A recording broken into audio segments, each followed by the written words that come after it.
مومنوں پڑھتے رہو تم اپنے آقا پر درود، ہے فرشتوں کا وظیفہ الصلاۃ والسلام۔ الحمدللہ رب العالمین، والصلاة والسلام علی سید الانبیاء والمرسلین، طٰہٰ و یاسین وعلی آلہ وصحابہ وازواجہ واہل بیتہ اجمعین، اما بعد فاعوذ باللہ من الشیطان الرجیم، بسم اللہ الرحمن الرحیم۔ شہر رمضان الذی انزل فیہ القرآن، صدق اللہ العظیم۔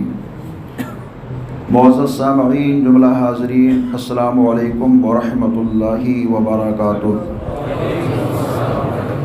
آئیے ہم مل کر اپنی اور ساری کائنات کے مرکز عقیدت انیس الغریبین جان عالمین حضور رحمۃ للعالمین کے دربار پرحسین میں انتہائی ادب و احترام کے ساتھ درود پاک کی ڈالی کشک محبت کی تھالی میں سجا کر حضور کی بارگاہ میں نظر کریں اور جی لگا کر پڑھیں، اللہم صلی علی سیدنا مولانا محمد بارک وسلم، صلاۃ و سلام علیک یا رسول اللہ صلی اللہ علیہ وآلہ وصحبہ وسلم۔ جس ماہ مبارک کے اندر ہم لوگ موجود ہیں اور جس ماہ کی آخری عشرے کی آخری تاریخ چل رہی ہے، اس گمان کے ساتھ ہم سب پھر اپنے آقا پر درود کے سلام کے نذرانے کو پیش کر لیں کہ اس ماہ میں ایک مرتبہ درود پڑھنے سے 1,00,000 مرتبہ درود کا ثواب ملتا ہے۔ پڑھیے اللہم صلی علی سیدنا مولانا محمد بارک وسلم، صلاۃ و سلام علیک یا رسول اللہ صلی اللہ علیہ وآلہ وصحبہ وسلم۔ حضرات، یہ ہمارے اور آپ کے لیے بڑی فیروز بختی اور خوش نصیبی کی بات ہے کہ ہم اور آپ اس ماہ مبارک کی عظمتوں اور نگہتوں اور شوبتوں سے مالا مال ہو رہے ہیں۔ یہ مہینہ جس کو ماہ رمضان کہا جاتا ہے، پورے قرآن کے اندر صرف اسی مہینے کا ذکر صراحت کے ساتھ آیا ہے، شہر رمضان الذی انزل فیہ القرآن۔ رمضان وہ مہینہ ہے جس میں ہم نے قرآن کو نازل کیا۔ تو اس سے اس مہینے کی اہمیت اور اس کی افادیت اور اس کی برکت اور اس کی شان کا مکمل طور سے پتہ چلتا ہے۔ ویسے ماہ رمضان کا ہر لمحہ برکتوں کا ہے، اس کی دن کے ساعتیں برکت کی ہیں، رات کے لمحات برکت کے ہیں، سحری کا کھانا برکت کا ہے، افطار کرنا برکت کا ہے، روزہ رکھنا برکت کا ہے۔ کوئی بھی دن ہو، ہر دن برکت کے ہیں، مگر ماہ رمضان کے جمعے کی بڑی شان ہوتی ہے۔ ماہ رمضان المقدس کا جمعہ جب آتا ہے تو اللہ کا فضل جھوم کر بندوں سے کہتا ہے، بندو آج طلب کرو، تمہاری طلب کے مطابق تمہیں دیا جائے گا۔ اور جب ماہ رمضان کا آخری جمعہ ہوتا ہے، جس کو ہم اور آپ الوداع کہتے ہیں، تو اس کی ایک دیت ہے، الگ شان ہے۔ یہ دن جب آنے والا تھا سرکار کے حیات ظاہری میں، تو ہم سب کے حضور کائنات کے طبیب اللہ کے حبیب صلی اللہ علیہ وآلہ وسلم نے صحابہ سے کہا، اے میرے پیارے صحابہ، جب ماہ رمضان آتا ہے تو مومن کا چہرہ کھل جاتا ہے، اور جب ماہ رمضان جاتا ہے تو مومن اداس ہوتا ہے، اور اس اداسی پر اللہ اس کو نیکیاں دیتا ہے۔ پھر سرکار بیان فرماتے ہیں کائنات کے طبیب اللہ کے حبیب کہ ماہ رمضان جب یہاں سے جاتا ہے تو اللہ کے حضور جاتا ہے، اور اللہ تعالی اپنے ماہ رمضان کے مہینے سے پوچھتا ہے، جبکہ رب کے علم میں سب کچھ ہے، مگر اللہ پوچھتا ہے اے ماہ رمضان تو دنیا میں گیا تو کیا پایا، اور میرے بندوں کے اندر سے آیا تو کیسے حال کو تو نے دیکھا؟ تو ماہ رمضان کہتا ہے مولا میں گیا تو تیرے بندوں نے میرا استقبال کیا، اے ماہ رمضان تو بتا کیسے استقبال تیرا میرے بندوں نے کیا؟ تو ماہ رمضان کہتا ہے مولا انہوں نے قرآن کی تلاوت سے میرا استقبال کیا، تیرے ذکر سے میرا استقبال کیا، تیرے حبیب پر درود پڑھ کر کے میرا استقبال کیا، روزہ رکھ کر کے میرا استقبال کیا، غریبوں کی مدد کر کے میرا استقبال کیا، بیواؤں کو سہارا دے کر کے میرا استقبال کیا، پریشان کی مدد کر کے میرا استقبال کیا، مسجدوں کو آباد رکھ کر کے میرا استقبال کیا۔ اچھا ماہ رمضان اب تو یہ بتا، جب تو ان کے مابین سے آیا تو میرے بندوں نے کیا کیا؟ تو سرکار بیان فرماتے ہیں خدا جب پوچھتا ہے ماہ رمضان سے تو ماہ رمضان کہتا ہے اے میرے رب جب میں ان کے مابین سے آنے لگا تو تیرے بندے بڑے غمگین تھے، اناسی کی کیفیت میں تھے، اور یہ کہتے تھے پتہ نہیں یہ مہینہ اب دوبارہ ہمارے ہاتھ آئے گا یا نہیں آئے گا، وہ سحری کی بہاریں ہمیں دوبارہ ملیں گی یا نہیں ملیں گی، وہ نورانی مومنوں کے ملن کا ماحول جو مسجدوں میں نماز تراویح کے موقع پر ہوتا تھا، آنے والے سال دوبارہ پھر مجھے ملے گا یا نہیں ملے گا۔ اے میرے رب کچھ لوگ تو اس طرح کہتے تھے اور کچھ لوگ برداشت نہیں کر پائے تو آنکھوں سے آنسو بھی آ گئے، تو خدا نے کہا اے میرے ماہ رمضان تو گواہ ہو جا، جن جن کے دلوں میں یہ ساری کیفیت پیدا ہو گئی ہے ہم نے ان کے بخشش کا اعلان کر دیا ہے۔ تو یہ ماہ رمضان جائے گا، ہم سب کے رب کے حضور جائے گا۔ ماہ رمضان کا آخری جمعہ چل رہا ہے، آج جب کوئی دوست ہمارے گھر آئے تو ہم اس کے شایان شان اس کا استقبال کرتے ہیں، خوشیوں سے اس کے مہمان نوازی کا اہتمام کرتے ہیں، لیکن جب جاتا ہے تو جانے کے وقت پر بچے بھی کہتے ہیں فلاں صاحب آپ کے عزیز جا رہے ہیں، نوجوان بھی کہتے ہیں آپ کا دوست آیا جا رہا ہے، دوست خود غمگین ہوا کرتا ہے، پھر دوبارہ یہ کہتا ہے کہ آنا جلد آنا، تاکہ وہ بہاریں جو دسترخوان پر سجی ہوئی نظر آیا کرتی تھی ان بہاروں کی نعمتوں سے ہمارے بچوں کو بھی اچھی اللہ کی نعمتوں کے کھانے کا ماحول ملا کرتا تھا۔ وہ بولتا ہے ہم ضرور جلد آئیں گے۔ اسی طرح سرکار بیان فرماتے ہیں ماہ رمضان جب جاتا ہے اور مومن لوگ کہتے ہیں ماہ رمضان تو دوبارہ جلد آنا، تو جن جن کی دعائیں قبول ہوتی ہیں ماہ رمضان ان کے عمر کی برکت کی بھی دعا کرتا ہے، ان کے کاروبار کی ترقی کی بھی دعا کرتا ہے، ان کے گھر میں خوشحالی کی بھی دعا کرتا ہے، محبت اور پیار کی دعائیں کرتا ہے۔ یہ ماہ رمضان کوئی معمولی مہینہ نہیں ہے، ہم سب کے نبی بیان فرماتے ہیں شہر رمضان الذی انزل فیہ القرآن، اے رب کے بندو یہ ایسا مہینہ ہے جس مہینے میں اللہ نے قرآن کو نازل فرمایا ہے۔ یہ قرآن کیا ہے؟ قرآن بہت لاجواب کتاب ہے جس میں 6666 آیتیں ہیں، جس کے 30 پارے ہیں، جس کے اندر 114 سورتیں ہیں۔ یہ ساری سورتیں بندوں کے لیے اللہ کی بہت بڑی نعمت ہے۔ میرے مصطفیٰ عالم کے طبیب اللہ کے حبیب ارشاد فرماتے ہیں اے میرے صحابہ، اے میرے دیوانوں، قرآن پڑھنے والا بنو۔ جب سرکار نے بیان فرمایا چونکہ ابتدائے دور اسلام تھا، تو ایک صحابی کھڑے ہو گئے، عرض کرتے آقا مجھے تو قرآن پڑھنا نہیں آتا۔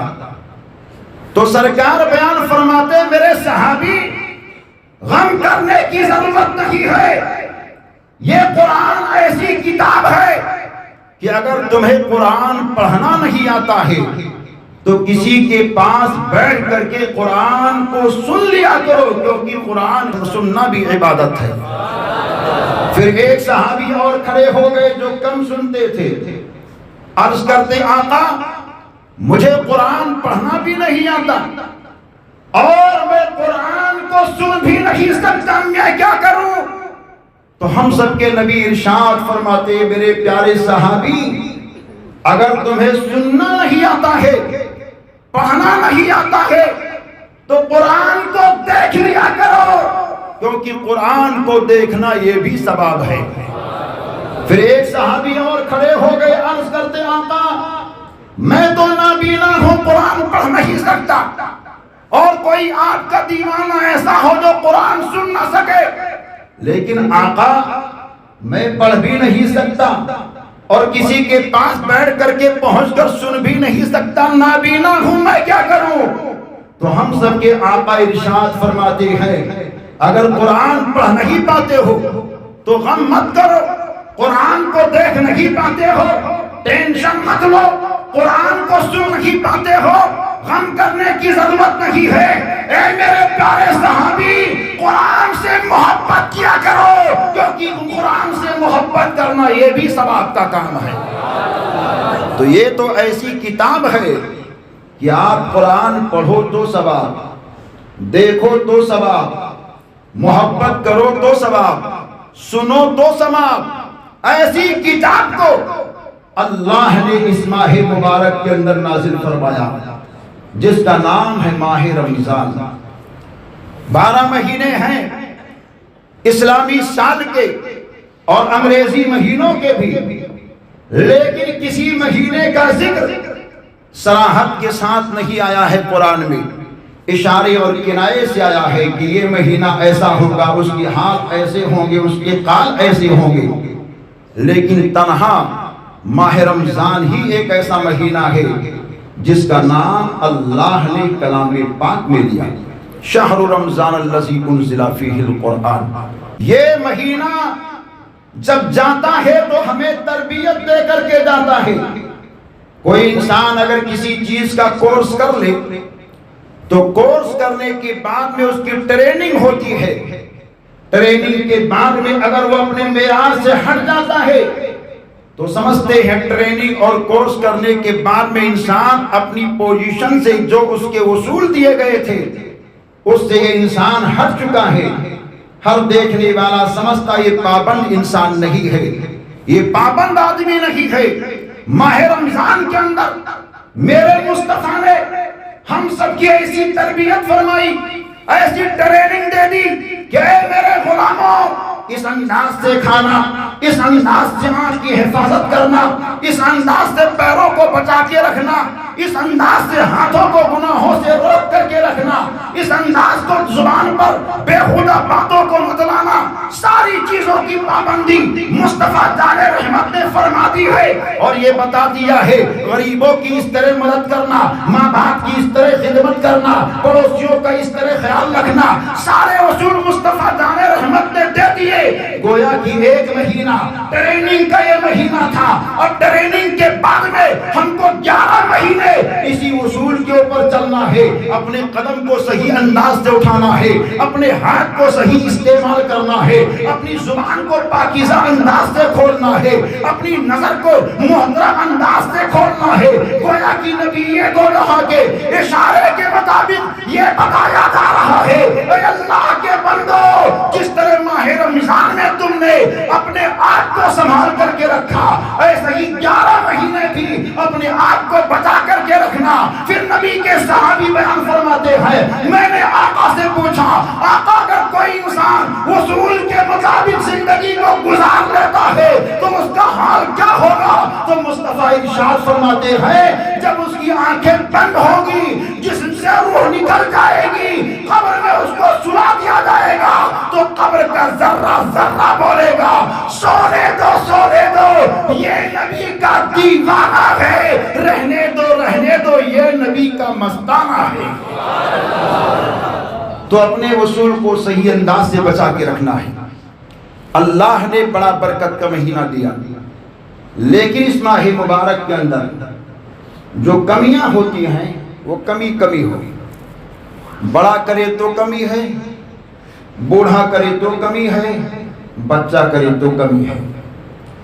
تراویح کے وقت زیادہ تر اکثر مسجدوں میں ہمارے بچے کیا کرتے ہیں، یہ کسی سے پوشیدہ نہیں ہے، ہر مسجدوں کے اندر شکایت آتی ہے۔ ابھی آج مجھ کو اپنے دارالعلوم کی مسجد میں پہنچ کر کے تقریر کرنی تھی، لیکن جو ہمارے امام صاحب ہیں ماشاءاللہ اچھی تقریر کرتے ہیں، 3 منزلہ عمارت مسجد کی ہے، دوبارہ بنائی گئی نئے انداز سے، لیکن ماہ رمضان کی اہمیت کو دیکھ کے لیے ہر جمعے کے وقت اور دنوں میں 1 بجے اذان ہوتی، مگر ماہ رمضان میں 12:45 بجے، تاکہ تقریر زیادہ ہو، لوگوں کو مسائل بتائے جائیں، لوگوں کو فضائل بتائے جائیں، یہ موقع سننے سنانے کا موقع۔ اور آج کے دن تو 5 منٹ اور پہلے اذان دینے کا اعلان ہو گیا، فجر میں ہی بتا دیا گیا کہ آج 12:40 پہ اذان ہو۔ اور ویسے اذان کا وقت کیا ہے، جیسے کہ ابھی کوئی تبدیلی ہم لوگ کر لیتے ہیں تو ہم سب یہ سوچتے ہیں کہ بھائی تبدیلی کیوں کی گئی، اس پر سوچنے کی ضرورت نہیں ہے۔ خلاف شرع کوئی معاملہ ہو تو اس میں آپ سوچ سکتے ہیں، جب خلاف شرع کوئی بات نہ ہو تو اس میں سوچنے کی ضرورت نہیں ہے۔ حالات کے حساب سے ہم سب کو مل کر جل کر رہنے کی ضرورت ہے۔ زحوہ کبریٰ کا وقت اب ختم ہوتا ہے، جس کو عام بولی میں زوال کہا جاتا ہے۔ زوال کا وقت جیسے ہی ختم ہو گیا، اذان کا وقت شروع ہو جاتا ہے، اور اذان کا وقت جب شروع ہو گیا تو نماز کا وقت بھی شروع ہو گیا۔ ابھی اذان کے ٹائم سے لے کر جب تک عصر کا وقت شروع نہیں ہوتا ہے، اس مابین کبھی بھی آپ اذان بھی دے سکتے ہیں، نماز بھی قائم کر سکتے ہیں۔ یہ شریعت نے اصول دے دیا ہے کہ اس کے مابین کچھ بھی آپ کر سکتے ہو اذان اور نماز کے تعلق سے۔ اب اپنی سہولت کے حساب سے کام کرتے رہیں، جیسی سہولت ہو ویسا ہمیں کرنا چاہیے۔ بچے کیا کرتے ہیں، تراویح ہو رہی ہے، پیچھے کوئی کسی کا کپڑا کھینچ رہا ہے، کسی کے جوتے سے کھلواڑ کر رہا ہے، کچھ بھی کر رہا ہے۔ یہ ذمہ داری کس کی بنتی ہے؟ یہ ذمہ داری پنڈت کی نہیں بنتی ہے، ہر مسلمان کی بنتی ہے۔ اپنے اپنے بچے کو کنٹرول کرے، بتا دے مسجد کوئی عام جگہ نہیں ہے، مسجد اللہ کا پاکیزہ وہ گھر ہے جس کے اندر اللہ کا بندہ ادب سے سانس لیتا ہے تو اللہ نیکی عطا فرماتا ہے، بے ادبی کرتا ہے تو اللہ اس کی نیکیوں کو برباد کر دیتا ہے۔ ہم سمجھتے ہیں یہ مسجد ایسے ہی جگہ ہے، مسجد بہت محترم جگہ ہے۔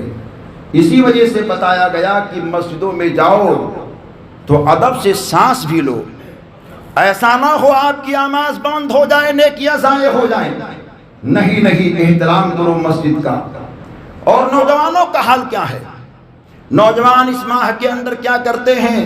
تراویح کی نماز پڑھ لی، رات بھر بیٹھے رہتے ہیں، موبائلوں پر پتہ نہیں کیا کیا اسکرین پر دیکھتے ہیں، لگتا ہے ان کی دنیا بس موبائل ہی ہے۔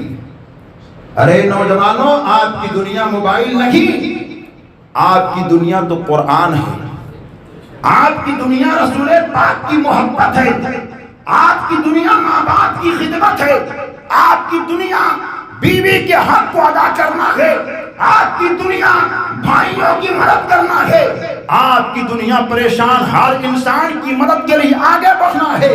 آج دنیا ہمیں کاٹ رہی ہے، ہمیں مار رہی ہے، ہمیں قبض کر رہی ہے، مسلمان کے نام پر مسلمان ستایا جا رہا ہے، پھر بھی ہم سوتے جا رہے ہیں، ایک دوسرے کی کھینچتان میں لگے ہوئے ہیں، ایک دوسرے کی کاٹ میں لگے ہوئے ہیں، ایک مسلمان بھائی بڑھتا جا رہا ہے تو ہم سوچتے ہیں اس کے قدم کو ہم کاٹ دیں، گرا دیں، وہ پڑھ نہ سکے۔ مکان بن رہا ہے تو اس کے مکان بننے کا حال رک جائے، دو کپڑے پہن رہا ہے تو ایک ہی کپڑے پر آ جائے، گاڑی لے کر کے چل رہا ہے تو اس کی گاڑی کم پکا پنچر ہو جائے۔ ارے نادان، اگر اس کی گاڑی پنچر ہو گئی تو تجھ کو کیا فائدہ ہوگا؟ اگر کوئی فور ویلر گاڑی سے چل رہا ہے تو تم کو خوش ہونا چاہیے۔ جا رہا ہے تو کون جا رہا ہے؟ نبی کا کلمہ پڑھنے والا جا رہا ہے، قرآن کی تلاوت کرنے والا جا رہا ہے، خواجہ کا دیوانہ جا رہا ہے، امام احمد رضا کا مستانہ جا رہا ہے، غوث کا محبت، غوث سے محبت کرنے والا جا رہا ہے۔ وہ جائے گا جہاں بھی جائے گا، نبی کی غلامی کو لے کر کے جائے گا۔ اگر آپ ترقی کرنا چاہتے ہو، آپ کے پاس گاڑی نہیں ہے، گاڑی آ جائے، مکان نہیں ہے، مکان ہو جائے، خوشی نہیں ہے، خوشی ہو جائے، تو میرے آقا کے ایک دیوانے کہتے ہیں کوئی اللہ کا بندہ جب ترقی کر رہا ہو تو اس کے لیے دعا کرو، اے میرے مولا تو اس کو ترقی دے رہا ہے، اس کو اور ترقی عطا فرما، اور اس کے صدقے میں ہم کو بھی ترقی تو عطا فرما دے۔ تو وہ صوفی بیان فرماتے ہیں کہ اللہ تعالیٰ اس کو بھی ترقیاں دے دیتا ہے۔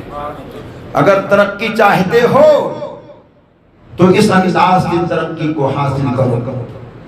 رات میں کیا ہوتا ہے بیٹھے بیٹھے نوجوان کب تک وقت کو برباد کرتا ہے؟ سحری تک۔ ایک ہمارے عزیز ہیں، وہ کہتے حضرت میرا بیٹا رات بھر سوتا نہیں ہے۔ ہم نے کہا کیا کرتا ہے؟ قرآن شریف پڑھتا ہے؟ نہیں۔ کیا کرتا ہے؟ چبوتری پر بیٹھ کر دوستوں کے ساتھ بیٹھا رہتا ہے۔ پھر سوتا کب ہے؟ کہا 3:30 بجے آتا ہے، سحری کھاتا ہے، سو جاتا ہے۔ اب یہ سحری کھایا، رات بھر گپ شپ کیا۔ سرکار بیان فرماتے ہیں عابد جو ماہ رمضان میں ہوتا ہے اس کا ہر لمحہ عبادت ہے، کھانا بھی عبادت، سحری کے وقت کھانا بھی عبادت، اور تراویح کی نماز پڑھنے کے بعد میں سونا بھی عبادت۔ تو آرام جو رات بنائی گئی ہے سونے کے لیے، یہ سونا روزے دار کا عبادت ہے۔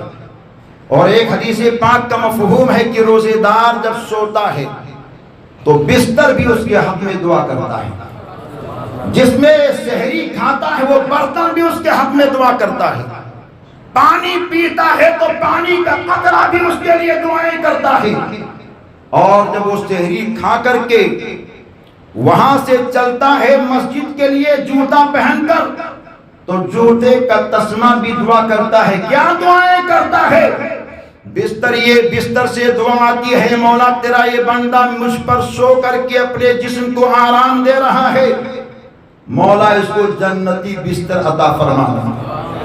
برتن یہ کہتا ہے مولا میرے اندر دنیا کی نعمتوں کو رکھ کر سحری کھایا ہے، اس کو جنت کے برتن میں جنت کی نعمتیں کھلانا۔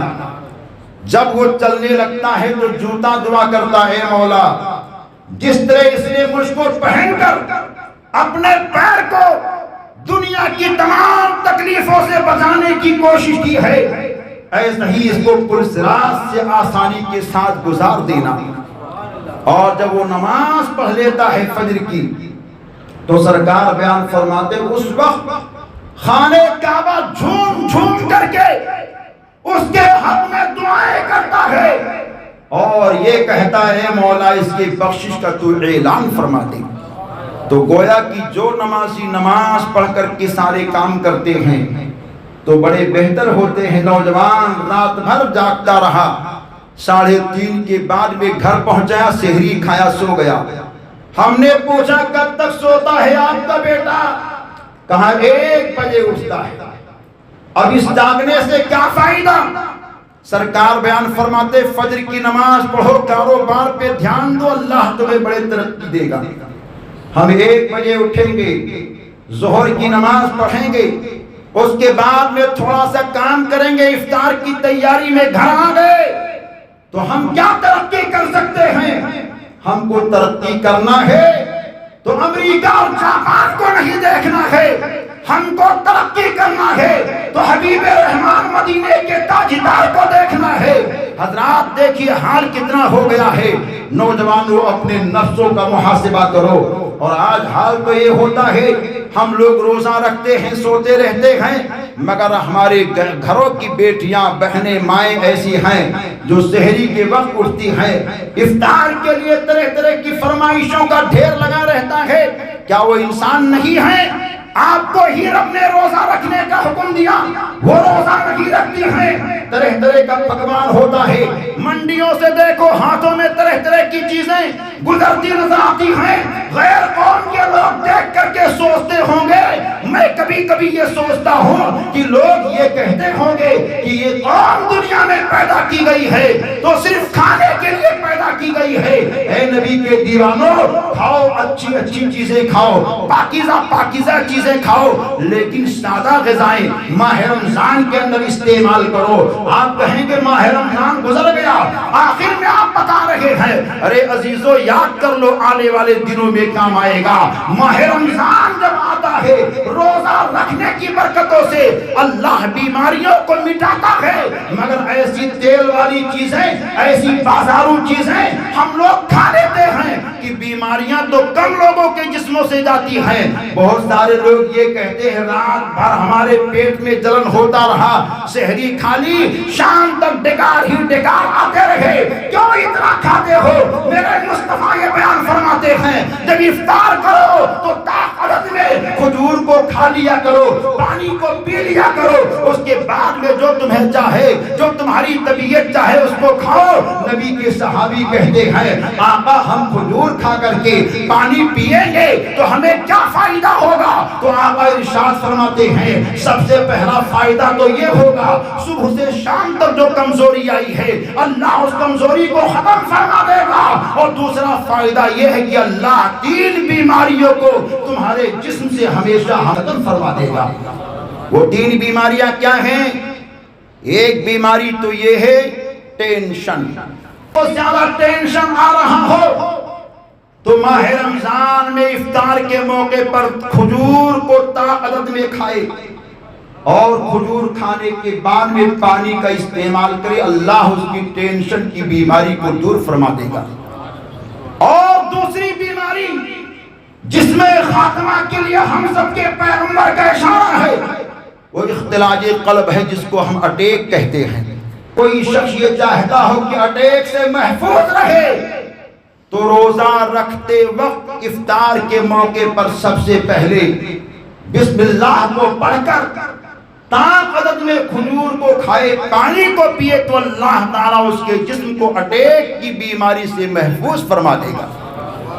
اور تیسرا عمل، تیسرا فائدہ نبی یہ 2 بیان فرماتے ہیں کہ اگر کسی کو نسیان کی بیماری ہو گئی جس کو ہم اور آپ بھولنا کہتے ہیں، تو ایسا شخص افطار کے موقع پر تاک عدد میں کھجور کو کھائے، پانی کو پیے تو اس کے نسیان کی بیماری بھی دور ہو جائے گی۔ کل میں سبزی منڈی میں گیا، گھر کے سامان کو لینے کے لیے جانا بھی چاہیے۔ حضرت امام حسن مصطفیٰ سرکار علی مرتضیٰ کے بڑے شہزادے وہ کہتے ہیں میں بازاروں میں اپنا سامان خود ہی لیتا تھا، خود ہی لاتا تھا، بھاؤ تاؤ کرتا تھا تاکہ بچت ہو اور اللہ کی راہ میں زیادہ خرچ ہو۔ تو ایسے ہی میں بھی اپنا، جب یہ روایت جب سے ہم نے پڑھی، میں خود بھی اپنا سامان مارکیٹ سے لاتا ہوں، 2-4 دکانوں پر بھاؤ تاؤ کرتا ہوں۔ تو ایک صاحب نے پوچھا کہ حضرت فطرہ کتنا ہے؟ تو ہم نے کہا بھائی 2 کلو 47 گرام گیہوں اور یہ آدھا سا بتایا گیا ہے اور 1 سا جو یا کھجور ہے۔ اب آپ کی جو حیثیت ہو اس انداز سے فطرہ آپ نکالیے۔ سوچ دیکھیے تو انہوں نے کہا حضرت میں کنٹرول سے گیہوں لاتا ہوں، تو اسی حساب سے نکالو۔ میں نے کہا کنٹرول سے لاتے ہیں گیہوں تو کنٹرول والا گیہوں تو وہی آدمی استعمال کرتا ہے جو مالک نصاب نہیں ہوتا ہے۔ اگر آپ کی یہ پوزیشن ہے جو آپ بتا رہے ہیں تو صدقے فطر کا دینا آپ کے اوپر ضروری نہیں ہے بلکہ لینا آپ کے لیے جائز ہے۔ جب ہم نے لینا کہا تو انہوں نے کہا نہیں حضرت، میں نے 5 جوڑے کپڑے اپنی بیٹیوں کو دلائے، 2 جوڑا میں نے لیا اور 700 روپے کا جوتا لیا، اچھی اچھی چیزیں لی ہیں۔ ہم نے کہا لعنت ہو ایسے لوگوں پر جو دینے کے موقع پر کنٹرول کے منہ کا سہارا لیتی ہے اور اپنے جسم کے استعمال کے موقع پر ہزاروں روپے خرچ کر دیتی ہے۔ اے نبی کے دیوانوں، رب کے نام پر خرچ کرنے سے مال گھٹتا نہیں ہے بلکہ مال بڑھا کرتا ہے۔ آپ لاؤ کہیں سے بھی لاؤ، لیکن جو صحیح پوزیشن آپ کی ہے وہ اس حساب سے اللہ کے راہ میں خرچ کرو۔ آپ مالک نصاب ہو اور آپ لا رہے ہو کنٹرول روم سے گیہوں، تو آپ کسی کا حق چھین رہے ہیں، کیونکہ اللہ نے آپ کو طاقت دی، آپ کو حیثیت دی ہے۔ وہ تو ان مجبور لوگوں کے لیے جن کے پاس حیثیت نہیں وہاں سے لاتے ہیں، اور آپ فطرت نکالتے وقت کنٹرول روم کے گیہوں کا حساب نکالو گے تو معیار تو بڑا ادب ہوگا۔ ارے دینا ہے تو پیارے صدیق اکبر کی محبت کا ثمرہ لے کر کے دو۔ یہ مسجد ماشاءاللہ حضرت سیدنا ابو بکر صدیق کے نام سے ہے۔ وہ ایسے نبی کے صحابی جو اول مسلمان ہیں، اول نبی کے صحابی ہیں، اول عاشق مصطفیٰ ہیں۔ ان سے بڑھ کر عاشق پوری دنیا میں کہیں بھی کوئی نظر نہیں آتا ہے۔ مردوں میں سب سے بہتر، سب سے افضل، سب سے پیارے دیوانے اگر کوئی ہے تو ذات کا نام پیارے ابو بکر صدیق رضی اللہ تعالیٰ عنہ ہے۔ اور انہوں نے تو راہ حق میں اپنا تن بھی دے دیا، من بھی دے دیا، دھن بھی دے دیا، تو اللہ نے ایسا صلہ دے دیا۔ تو کہتے ہیں یہی وہ مال ہے جس مال کے ذریعے سے اللہ کا بندہ آگے بڑھتا بھی ہے اور پیچھے آتا بھی ہے۔ مال اگر رب کے نام پر خرچ کرو گے تو آگے بڑھتے رہو گے۔ چنانچہ پیارے صدیق اکبر کے حال کو دیکھو، کہاں ہے؟ نبی پاک کے پہلو میں ہے۔ ایک دور وہ تھا کہ غار کے اندر پیارے ابو بکر گئے اور آقا سے کہتے آقا میں غار کو صاف کر دیتا ہوں۔ میرے مصطفیٰ غار کے باہر کھڑے ہو کر کے پیارے ابو بکر کی آواز کا انتظار کر رہے تھے کہ میرا یار آواز دے تو میں غار میں جاؤں اور غار میں بیٹھوں۔ اور ایک دور وہ آیا کہ محبت کا ثمرہ پیارے ابو بکر کو ایسا ملا کہ ہم سب کے نبی اپنے مزار مقدس کے اندر تشریف لے گئے اور پیارے مصطفیٰ مزار کے اندر ہے اور ابو بکر کے لاش مقدس کو مزار کے باہر رکھ دیا گیا ہے۔ آواز دی جا رہی ہے درود کے ذریعے سے، سلام کے ذریعے سے، تو تربت پاک سے آواز آتی ہے۔ جو مقام مزار مقدس کا دروازہ بند تھا خود بخود کھل جاتا ہے اور مزار پاک سے آواز آتی ہے دوست کو دوست کے پاس لے آؤ، کیونکہ ایک دوست کو دوسرے دوست سے ملنے کا شوق پیدا ہو گیا۔ تو پیارے ابو بکر صدیق ہیں جن کا انتظار ہم سب کے نبی نے اپنے مزار میں کیا، اور پھر مزار پاک کے پہلو میں پیارے ابو بکر کا مزار بنا۔ سرکار کے اس دیوانے کی خوش نصیبی دیکھو کہ سرکار کا پائے اطہر جہاں سے ختم ہو رہا ہے وہیں سے ابو بکر کا سرہانہ شروع ہو رہا ہے۔ سبحان اللہ سبحان اللہ۔ وہ پائے مقدس جو عرش سے بھی افضل ہے، اس جگہ پیارے ابو بکر صدیق رضی اللہ تعالیٰ عنہ کا نورانی سر اطہر شروع ہوتا۔ بڑی خوش نصیب بابرکت ذات ہے۔ آپ کے امام صاحب تشریف فرما ہیں، اور مسجدوں کے اندر سارے امام جو ایماندار ہیں، سچے ہیں، اچھے ہیں، پاکیزہ ہیں، جن کے دلوں کے اندر نبی پاک صاحب رونق کی محبت کا چراغ جلتا ہے، ایسے اماموں کی قدر کیجیے۔ اور ماہ رمضان کی بہاریں ہوں یا 11 مہینے اور بھی ہوں، سارے موقعوں پر اپنے اماموں کا بھرپور دھیان رکھو۔ یہ ایسے ہوتے ہیں اللہ کے بندے، ہم اپنے گھروں میں اپنے کاموں میں لگے رہتے ہیں، لیکن مصلی پر والمؤمنین والمؤمنات والمسلمین والمسلمات کہہ کر کے دعائیں دیتے ہیں۔ لہٰذا جہاں آپ اپنے لیے کام کرتے ہیں اپنے اماموں کے لیے بھی کام کریں۔ اللہ نے یہ مہینہ دیا جس کا آخری جمعہ یہ ہے جس کو الوداع کہتے ہیں۔ سرکار بیان فرماتے یہ مہینے کا آخری ایام ہوتا ہے یا آخری لمحے ہوتے ہیں تو یہ زمین بھی روتی ہے، آسمان بھی روتا ہے اور اللہ کے فرشتے بھی روتے ہیں۔ سرکار صلی اللہ علیہ وسلم سے پوچھا گیا، اے نبی یہ تو جہاں یہ زمین کیوں روتی ہے، آسمان کیوں روتا ہے اور اللہ کی فرشتے کیوں روتے ہیں؟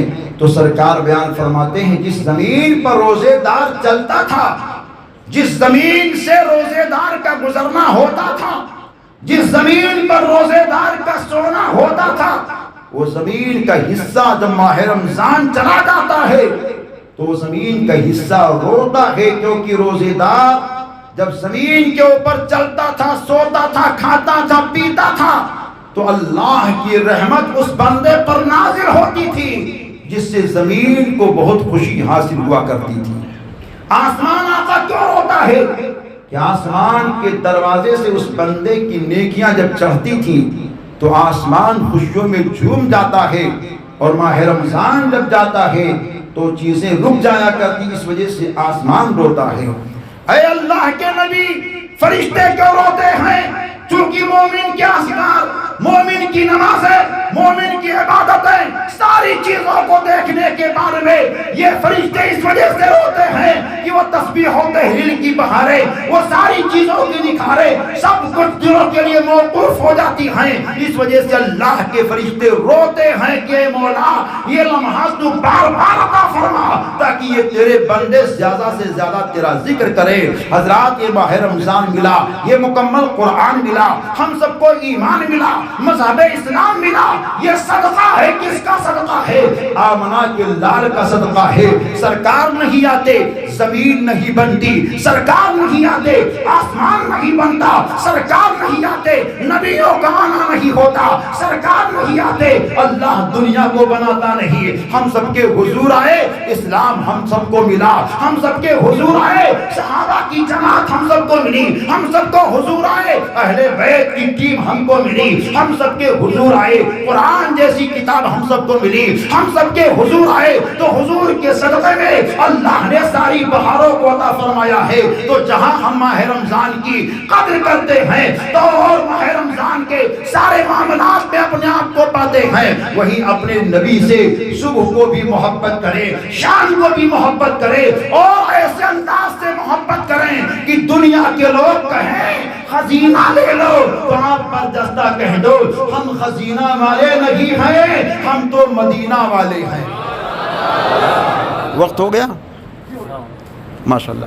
تو مدینے والے ہیں تو مدینے سے محبت رکھیں، سرکار سے پیار رکھیں، اللہ تعالیٰ عمل کی توفیق نصیب فرمائے۔ یہ قصہ لطیف ابھی ناتمام تھا، جو کچھ بیان ہوا آغاز باب تھا۔ استغفر اللہ ربی من کل ذنب واتوب الیہ۔ چلتے چلتے ایک بات یہ میں کہوں گا، ہم سب مل کر رہیں، جل کر رہیں، ایک دوسرے کی کشیدگی میں مت رہیں، اپنے گھروں کو، اپنے محلے کو بہتر انداز سے سنوارنے کی کوشش کریں اور بچوں کو تعلیم کی طرف ڈالیں، تعلیم کی طرف ان کو بڑھائیں اور دیندار بھی بنیں، اچھے مالدار بھی بنیں۔ مال آپ کے پاس ہوگا تو بہت ساری چیزیں ہوں گی، بس اشارے ہی اشارے میں حلال انداز سے مال کو کمائیے اور دین بھی کمائیے تاکہ یہاں بھی عزت رہے وہاں بھی عزت رہے۔ السلام علیکم ورحمۃ اللہ وبرکاتہ۔